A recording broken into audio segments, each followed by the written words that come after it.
Hello, hello, hello, hello. Is that good? I know, but should I not?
Tell me when. Tell me when. Good morning, everyone. Welcome. Welcome on this rainy day outside and sunny day inside. I'm Janet Usey. I'm a longtime member of Horizon Church. Welcome to Horizon Church's introduction to our new program called Long-Term Benevolence. I'd like to open us in prayer today, and then we have lots of interesting information and opportunities that we can look at together. May we pray, please? Father God, we are so grateful for this opportunity to grow as people, as humans, as your church family, with folks all throughout our area and the world. Thank you for the book that was written, Toxic Charity, the ideas that have been developing over a decade, and the opportunity to come this morning and to begin something together, holding hands in Christ. I ask you to bless each one today, and Sherry, our guest, and open our ears, Lord, that we might hear you and follow you. In Jesus' name, amen. Good morning. Thank you, Janet. Glad to see you all this morning.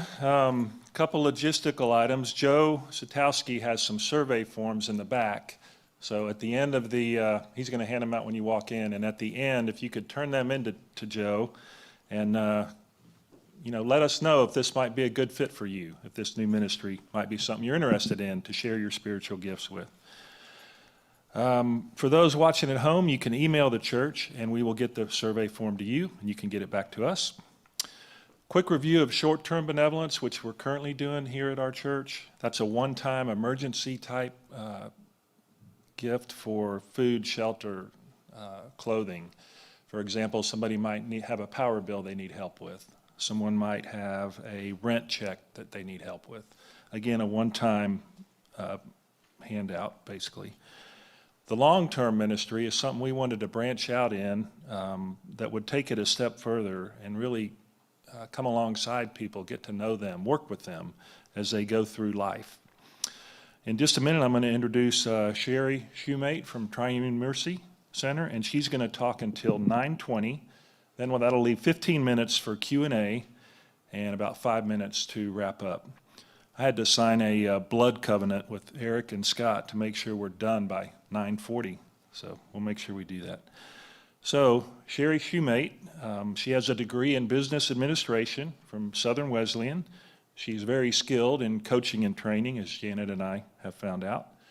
She's been at Triune for over 10 years, and she heads up the Circles program, which you're going to hear more about from Sherry. She's been a great resource to us. We're really thankful for her and appreciate her being with us this morning. So welcome and good morning, Sherry.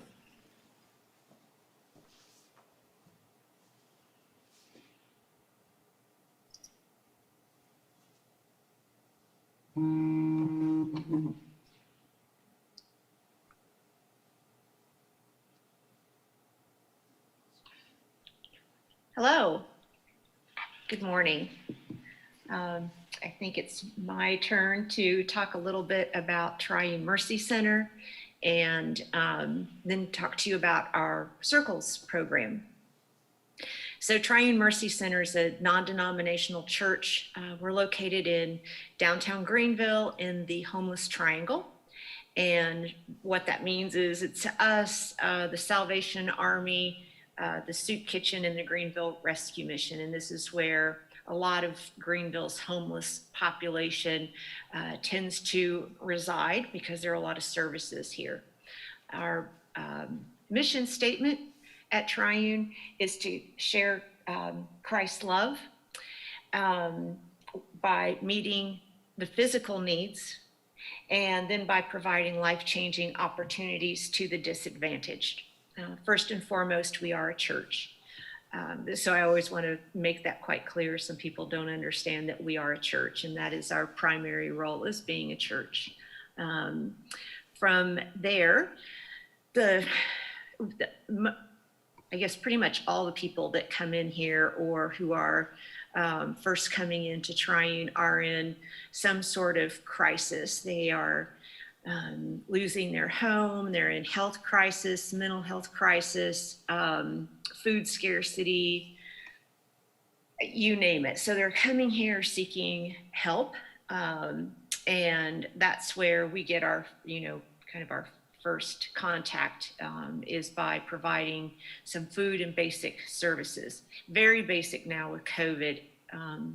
Triune this past year looks very, very different than it ever has prior to COVID. So we're looking forward to getting back to that.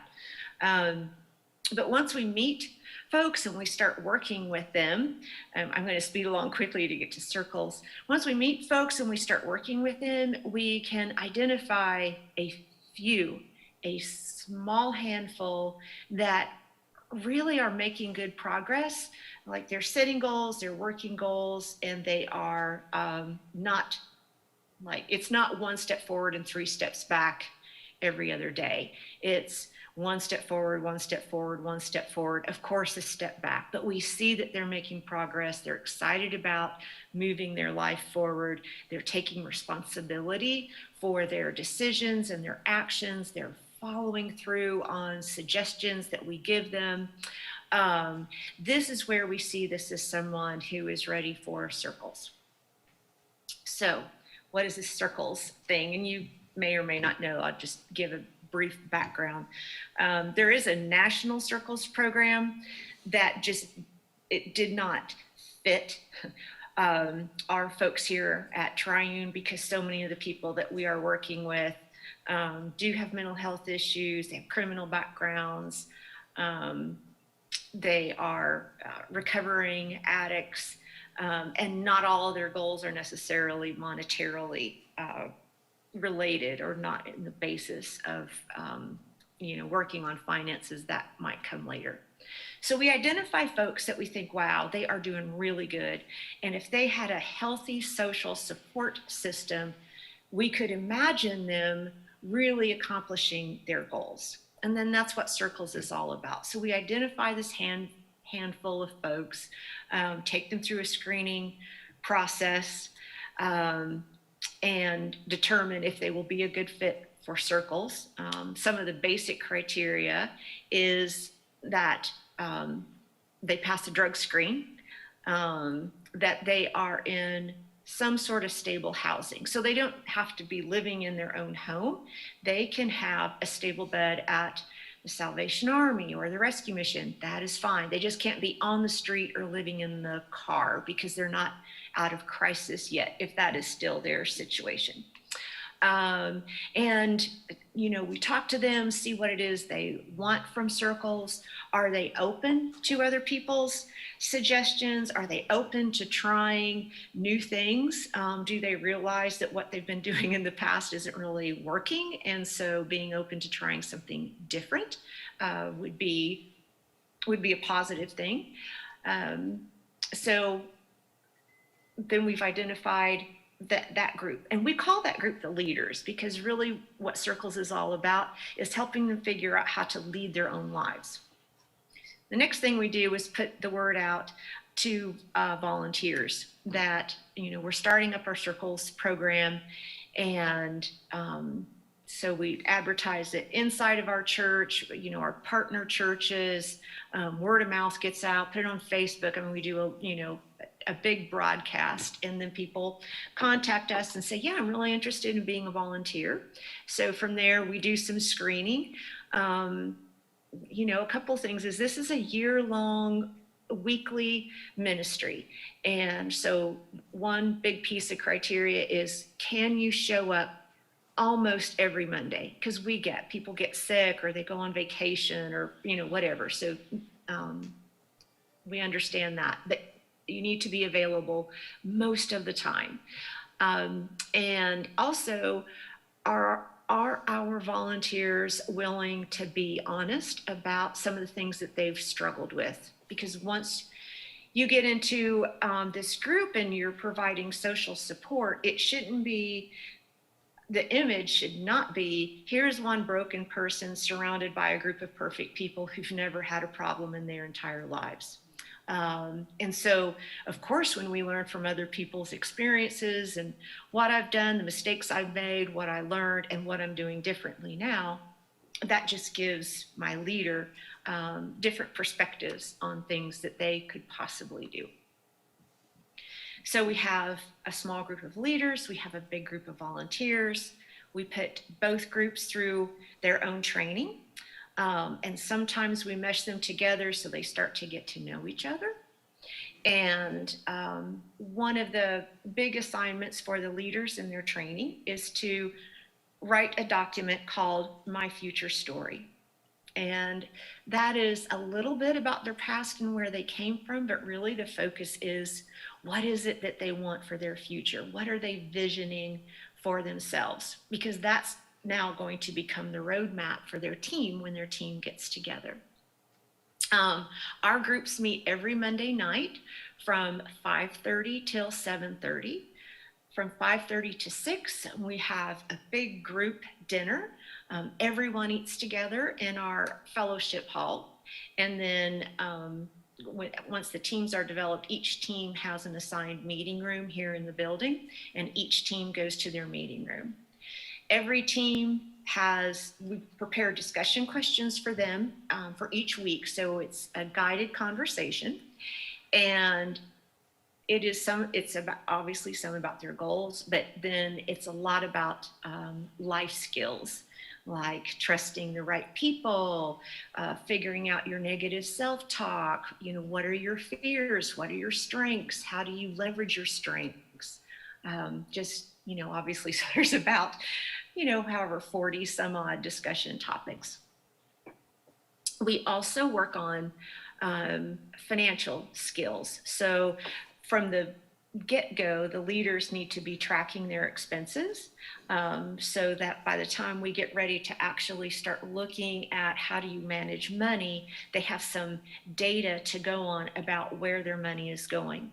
And this is never to judge anyone for what they spend their money on. It's really just to help them understand, wow, I'm spending a lot of money on whatever, cigarettes or, sodas. And again, no judgment. If you want to continue doing that, that's fine. But if you have other goals that you're wanting to work on, and this is your income, how are you going to adjust your spending to meet your goals? And, looking at things like, you have to pay for transportation and whatever.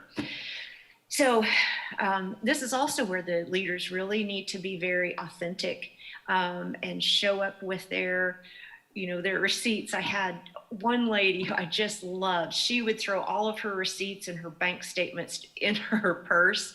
And then she and her group in their meeting room, they had this big round table that they set up. She would literally every month dump her purse upside down and just let everything come flying out of it.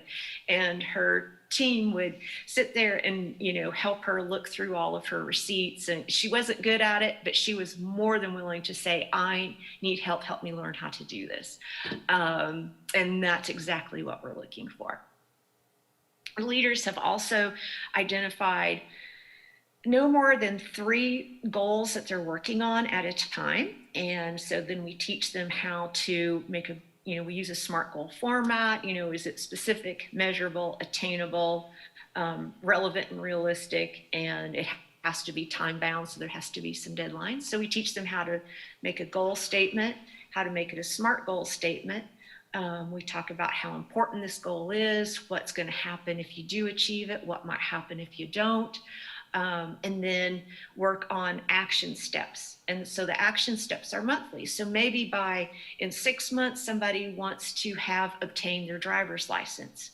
Well, what's the first step? Do you have fines you need to pay? When's the last time you've had a driver's license? Did you ever have a driver's license? Do you have to study for the test? Is there, what's going to keep you from getting this? And then, so what do we need to start tackling? Because it's not just about going to the DMV and getting your picture taken. There's more steps to the process. And then we say, okay, so if the first thing is you have some fines to pay off, what are your fines? How much are they? And when do you want to have these paid off? And let's then look at your budget and see budget-wise when you can afford to have this paid off. That also sets some reality of, okay, so I may not be able to go get my driver's license next month. It may take me however many months in order to do that because I have these other steps. And then we celebrate all of those action steps as they get taken. I think that one of the most important things about the volunteers is that it is not a group of people telling somebody what to do, because that is not helping someone grow and be able to develop some critical thinking skills. The volunteers who are really there in service to their leaders are there to listen intently, non-judgmentally, and are curious and willing to ask questions. Like, well, tell me more about that thought process, or, tell me why that's important to you. Talk to me about, why you want to work on that. So you made that decision. How did that work out? Instead of saying things like, well, I knew that was going to fail, or, oh my gosh, if you do that, that's going to be terrible, you're going to, whatever. And you may see impending, some sort of like, yeah, this is a really bad decision for you to go out and rent a whole, apartment full of furniture because you just now got housing. They can't afford it. But instead of just saying that's a really bad idea, is to say, well, let's think through this, and just help them think through. So you go rent all this furniture. How much is that going to cost? And then let's look at your budget and figure out how you're going to pay for it. It's so much more powerful when someone comes to their own conclusions and is, again, leading their own life. Because what happens at the end of circles, if you haven't taught them how to make good decisions, or how to stand on their own 2 feet, if it's just been reliant on a group of people telling them what to do, and they're just following directions, that hasn't been in service to that person. The biggest win isn't necessarily in our eyes here at Triune, isn't necessarily that they achieve their goals, although that's wonderful and we're super excited. But I think the biggest win is the lifelong friendships that have developed from circles. Of the teams that have made it all the way through their 52 weeks, all of them have opted for a second year. And they are all still in contact in some way, shape, or form. And it may be the leader with just one team member. It may be the leader with all their team members. But those bonds are still there. And to us at Triune, we're all about relationships. And so building those relationships is that's the foundation where other work can grow. I know I'm coming up on 9:20 here, but I do want to, and I also want to say, not all teams make it. And we're learning as we go what works and what doesn't work. It's one of the reasons why we started drug screening before before they go into the Circles program, because not everyone is forthright and honest about their current drug use. And even though maybe their current drug use is under control and they've been clean for a while and they pass the drug screen, there's always a chance of relapse. And unfortunately, that has happened. There have also been a couple of, I get character traits, I'll say, that have impeded some circles from really growing and moving forward. One where someone just used their circles team as an audience and did not use them as the tool to improve their own life. They had no interest in doing that. Yeah, and I think that was just it, is a couple of people who just were not good forming bonds with other people.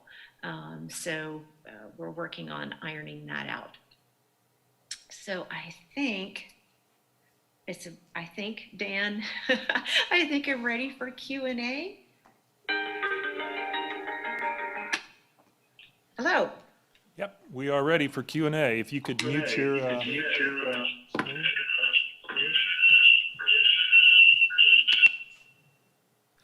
Okay, thank you, Sherry. Janet and I will take questions now, and we're going to handle the easy ones. But if you have a hard one, we will call on Sherry to help us with that. A couple quick things first. You may be interested, but you don't know how much time you can commit or how much time is available to you.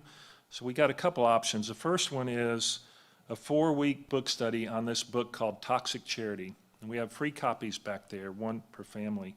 And it's how churches and charities hurt those that they help. It's a really interesting book. Janet and I have read it. We highly recommend it. The other option would be training and coaching on how to become a volunteer in a Circles group. And that would be probably a 6-week program. And then we're looking for volunteers too, if it's the right time in your life where you could spend once a week for 6 months up to 9 months, maybe a year, meeting with a leader to help them do life. And a quick example of somebody who might be a candidate for a leader is someone that was brought to us who works with a member of our church. And this person was going through a depression. She tried to take her life, which she's now getting mental health counseling and psychiatry help with that. She had filed for bankruptcy in her past, so she needs financial help. And she also wants to get a divorce from her husband, and they have 3 children. So those things, if that person is willing and eager and able to meet with us and try to come with us and get her life together, then that might be a good candidate for us. So, okay, we'll open up for questions now.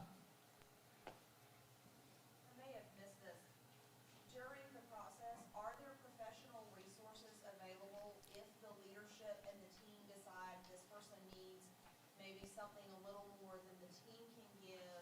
Are there resources available to point them towards, help them to get, maybe take a break from this team if they realize they've had a relapse of an addiction or something like that? Sure, that's a good question. The question is, are there other resources available if the volunteers, if it may be outside their scope of help? And yes, through Triune and other charities that Janet and I have gotten to know in Greenville, yes, we would definitely point them to that charity. So we're not dealing with homeless people here. That's not what we're trying to do. We would definitely point them somewhere else if they had that, or mental health. What? Could I speak to that? Yeah. Thank you for asking that question. I think that's a very critical question. 3 or 4 people like the ones in the room here and you folks at home don't know everything about what's available in Greenville, but we live in a community just full of beautiful, rich resources for people. And I think one of the challenges that we will have as a program is, actually, I'm going to make a little appeal here for somebody, 1 or 2 people, to come forward and say, hey, I'm raising my hand to become a resource expert of sorts. because we will be calling on resources, and actually we won't do it. We will recommend to the leader that he look into the resources that are already in our community. And it would be great if we know as much as we can about what those resources are. Thank you. Thank you, Janet. Who else? Who else has something to ask? Janet, I know that Yeah. you did the circles. Can you tell us about your experience actually doing it? Yeah. Okay, I did the circles back in 2012 or so. I was, I think, in the first or second class when they were just beginning this. Evie Nichols also did it. She's a former member here. We had two different groups. We didn't interact at all, but we both had our own experience. My leader was a woman who was maybe 35-ish, who had had a prison record, who had some teenage children, older teenage children. She was making a new start. She trusted us. She found a job. She moved to Columbia with her job, which was cleaning for a hotel. And the good news is that Sherry knows her because this lady has stayed in touch with the program at Triune. And I understand that the baby shower that I attended when she got pregnant during our year and was about to have a baby, I got to go to the baby shower, and that child is, 10 years old now. The woman is married. She is a good mother to this young child. She's staying in touch with her older children. She has a job. So she learned how to create a stable life for herself. Good. That's a neat story, Janet. Thank you. Yes, Ralph? The lady you're talking about, is she a church member now? I don't know. She's in Columbia. Is the lady a church member now is the question? And I don't know. I didn't find that out from Sherry, but she's in Columbia, so it's kind of hard. That's a part of what we're doing here, isn't it? Ministering the gospel? Yes, And that would be a natural step at some point along the line. it would be. We can't force anybody, but we can certainly do all that is in our prerogative, in our ability to encourage, yes. Yeah, the spiritual component is key. We would start every meeting with a prayer. We would encourage the person to join the church, walk through the gospel with that person as they need it. Definitely. What else? We know we hit y'all with a lot of information today, and there's quite a bit more that you got on the handout when you walked in that you can read over. We know it's not going to be a fit for everybody, but we're hoping it might be a fit for a few. Yes, David. Just a general question then. How many people make up a circle? And I guess I have to ask it as, since Sherry's been at it, I guess both of you, but 10 years. Since the beginning. What seems to be ideal in terms of size, or is there an ideal size to get started? So the question is, how many people are involved to make up a circle? My experience is 3 or 4 people as volunteers around a leader. Enough people so that when one is absent, there's still a meeting, but not so many that it gets confusing. And also it's important in most cases to use both genders as volunteers, men and women. If there is a particular case that where one is not welcome by the leader, then we consider that. Sherry, did you have something to add on that?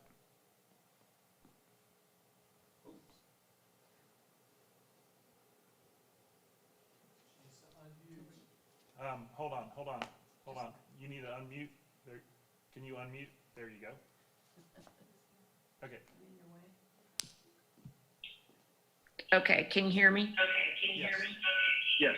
All right. So that's just one of the coolest things about. let's see. Oh, can you hear, how about now? Yeah. Are we good? Except I can't hear you. Is that better? Yes, that's fine. That's one of the great things about circles is God brings who's supposed to be in it during that time. I think 4 or 5 people is ideal. So if somebody's missing, you still have a nice diverse group of opinions and personalities and gender and age. We had 7, I think, in some of the groups in one of the groups this last time. And it was just beautiful. I mean, God just took care of it. It was, however many people are in a circle, I kind of let God bring whoever it is, and then I do the division, and we just try to divvy it up equally. And we do look at what the goals are for the leaders and who might be really helpful for that. So if somebody's trying to clean up some legal background stuff and there's an attorney, then I try to get that attorney on there. Or if there's children, and so I had one lady who had children with learning disabilities, and there was somebody who volunteered who worked with children just like that. So I made sure they were on that same team, and trying to balance the group of introverts and extroverts so that you have conversation without it not totally getting off track. So, but God just seems to take care of that.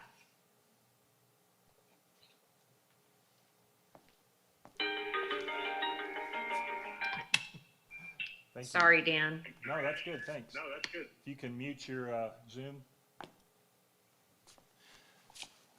Okay, technology is awesome, isn't it, when it works? Any other questions for us? Then where are the customers going to come from? Yes, the question is, where are the customers going to come from? They're going to come from you. Anybody that you know in our neighborhood or our general Malden area that might be a good fit, that's who we're looking for. Triune is downtown. It's great for down there, but during COVID right now, they can't have people, so we want to do something here more in our area. And just like the lady I mentioned earlier who worked with one of our members, I mean, he saw that that lady needed something and brought her to our attention. There's another Yeah. source.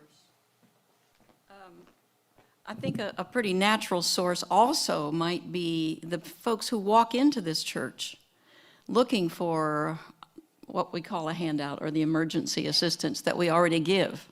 Whether they walk in or call in or are related to any of us or a friend or a next door neighbor, lots of times God just brings people because he's bringing people, because he knows we are going to be a resource.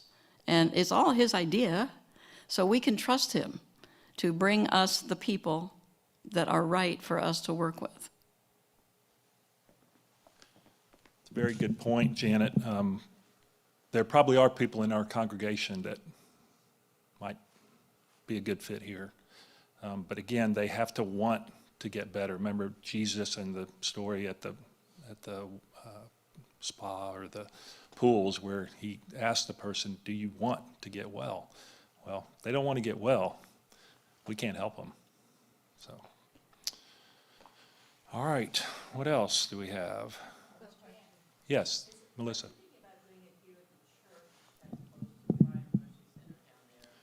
Question is, are we going to do it here at the church as opposed to Triune? And the answer is, yeah, we would do it somewhere around us here. It could be at the church, it could be at someone's home, it could be a coffee shop, somewhere more convenient than a downtown person might go. Any other ones? Others? Yes, Melanie. The leaders have to do drug screening at the beginning. What about throughout the process? I mean, we're talking a year, and that's a long time for a recovering addict. There may need to be some ongoing. Is that? Right. The question is, the leaders have to do a drug test at the very beginning. Do they have to do one throughout the 6-month, 9-month, year-long period? I would say the answer to that is if the volunteers think that hey, it might be a good idea to do, for the leader to do another test, then yes, we would require them to. She's saying yes. Yeah, and Sherry agreed with that. Good. Thanks, Sherry. Hey, Jim? So is it prescribed or is it arbitrary? Because arbitrariness sometimes can cause resentment, and they may feel you're being suspicious unnecessarily. And so if I were looking at a program like that, I'd say I'd probably, if it's very common, to just go ahead and say this is our schedule in advance. Right, So there's no suspicion or just arbitrary feelings here. right, Rather, this is the program. sure. So Jim wants to make sure that, That's just my. yeah, I get that. People aren't judged by having to do a drug test either at the beginning or throughout. And yes, that's laid out up front, okay? Before you come into our Circles program, you got to pass a drug test. And that, Sherry will tell you, that eliminates quite a few people. They disappear. So we may only get one, maybe two people during a year. Yes, Sherry? Go ahead. You got to mute, you got to unmute. Sorry. I just wanted to say, we always told people we will randomly drug test throughout the program. So we didn't set the schedule. That way it gave us some flexibility that if we saw some odd behavior, we could say, okay, it's time for random, but everyone got drug tested the same night. We would never want to just single one person out and make them feel uncomfortable. So that was a great question about drug testing, but I just wanted to share how we did it. Good, thank you. Okay. Any other ones? These are good, thank you. All right, it is 9:35. What we've got left is, if you've got the survey, if you could fill that out sometime today, now would be great, and give it to Joe in the back. We have, for those of you at home, you can email Julie at the office, and she will send you a survey that you can fill out and get back to us. Free toxic charity books in the back for people who want to read the book and learn more about that. There's about 20 of them, so one per family if you're interested. Janet and I will be available in the lobby between the service if you have more questions. And we thank you all for coming. Thank you, Sherry. Yeah. Thank you for having me. Thank you for being part. Thank you for being part. Appreciate it.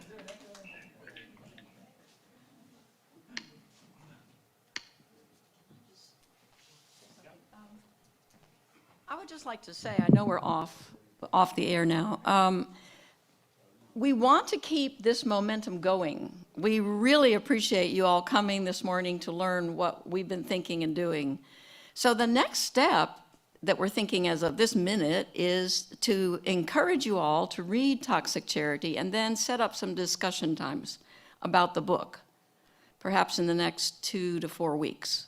Because we don't want to lose the people who are interested and the momentum that God is creating, and we are creating our steps one at a time with a little bit of vision, but this is a whole new thing. So just march along with us if you would, and enjoy the journey. Thanks.